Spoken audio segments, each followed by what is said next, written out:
Ujung-ujungnya, waktu 6 bulan yang disepakati tadi molor hingga 1 tahun.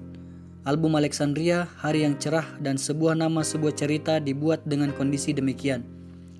Pada 2 album pertama, masalah ini belum terasa mengganggu. Sebagai band debutan, Peter Pan masih memiliki modal cukup untuk menggarap album perdana dan album kedua. Saya memiliki cukup banyak stok lagu baru. Di album Taman Langit, 9 dari 10 lagu yang ada semua saya tulis. Sementara sisanya adalah karya Lukman. Di album kedua, persentase sumbangan saya juga besar, ditambah karya Lukman dan Uki, serta sumbangan nada dari Andika dan Indra.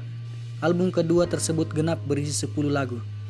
Setelah 2 album itu, saya masih memiliki sejumlah lagu lain, meski bentuknya belum sempurna benar. Kadang saya hanya memiliki nada untuk refrain, lagu saja tanpa refrain, intro saja, atau hanya lirik saja. Lukman juga memiliki stok lagu, yang kondisinya tak jauh berbeda dari milik saya dan membutuhkan sentuhan personel lain untuk membuatnya sempurna. Ketika Uki menyodorkan Menunggu Pagi, lagu itu hanya memiliki fondasi dasar. Saya kemudian menyempurnakan lagu itu dengan lirik. Soal produktivitas personel Peter Pan ini menimbulkan kekhawatiran tersendiri bagi saya. Saya merasa setiap orang yang harusnya bisa menyodorkan karya mereka, meskipun hanya berupa intro atau refrain saja. Tanpa disepakati dari awal, saya akhirnya mendapat tanggung jawab untuk melengkapi nada-nada yang ada dan menambahkan lirik ke atasnya. Walau tidak merasakan hal itu sebagai beban, saya berpendapat bahwa kreativitas seorang memiliki batas. Suatu saat saya akan stuck, tidak mempunyai ide baru. Dalam kondisi macam itu, idealnya personel lain bisa menjadi pengganti. Di Peter Pan tak ada batasan atau syarat tertentu untuk lagu yang hendak disodorkan personel. Semua diberi kesempatan yang sama. Saya sendiri tidak serta-merta menyertakan semua karya yang berpotensi hits ke dalam satu album. Bila tidak sesuai dengan nafas atau semangat album yang hendak digarap, lagu tadi terpaksa disimpan dulu. Demikian juga ketika sebuah lagu belum menemukan jodoh lirik. Selain agar sesuai dengan nafas album, penundaan 1 atau 2 lagu untuk album berikutnya juga berkaitan dengan pemerataan materi jagoan di semua album. Namun, setiap lagu memang harus sungguh-sungguh sebenarnya. Jadi, apabila ada lagu yang belum selesai, jangan dipaksakan hanya karena deadline. Sali Sendiri dan Di Balik Awan misalnya. Kedua lagu ini saya perdengarkan kepada kawan-kawan saat Peter Pan menggarap album Alexandria. Ketika mereka menanyakan alasan tidak dimasukkannya kedua lagu itu ke dalam album Alexandria, saya menjawab ringan, itu buat simpanan, barangkali mau solo. Saya sebenarnya hanya hendak memberi sinyal agar teman-teman tidak terlena. Soal niat untuk menjadi solois hanya sekali itu saja terlontar.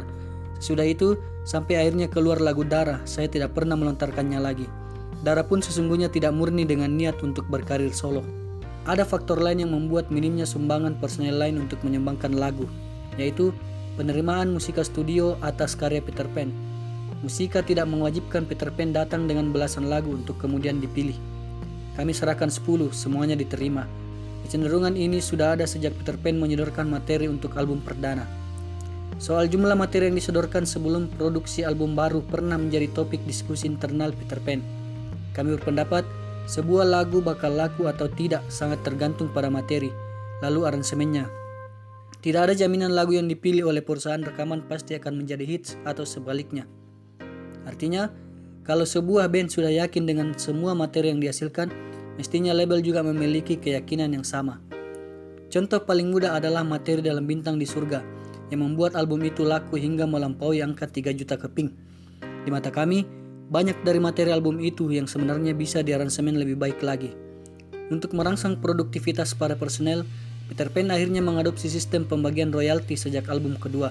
Sebelum menerapkan pola ini, Peter Pan membandingkan sistem pembagian royalti beberapa band yang lebih senior. Pembagian yang diterapkan kira-kira seperti ini.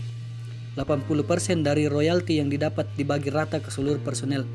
Sebanyak 20% sisanya dijadikan 100%, lalu dibagi dengan jumlah lagu yang ada di satu album. Dalam Peter Pan, jumlah lagu yang dibuat selalu 10. Karena itu, tiap lagu mendapat jatah 10%. Persentase ini kemudian dibagi 2, 5% untuk pencipta lagu dan 5% untuk penulis lirik. Bila lagu dan liriknya dibuat oleh satu orang, maka ia mendapat seluruhnya. Sifat dari yang 20% tadi menurut saya adalah bonus. Insentif bagi semua personel yang ada untuk ikut memberi kontribusi kepada band.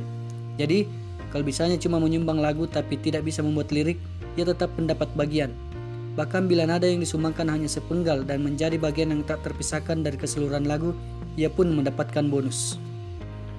Ya, demikianlah tadi kisah lainnya tentang pembuatan album Peter Pan pada zaman itu, yaitu jadi ini cerita tentang proses pembuatan album, di mana ada album yang molor, kemudian ada karya yang belum selesai, kemudian diselesaikan oleh personil yang. Jadi ini berbagi tugas antara satu personil Peter Pan dengan personil Peter Pan yang lainnya. Kemudian menceritakan juga tentang royalti dari penciptaan lagu.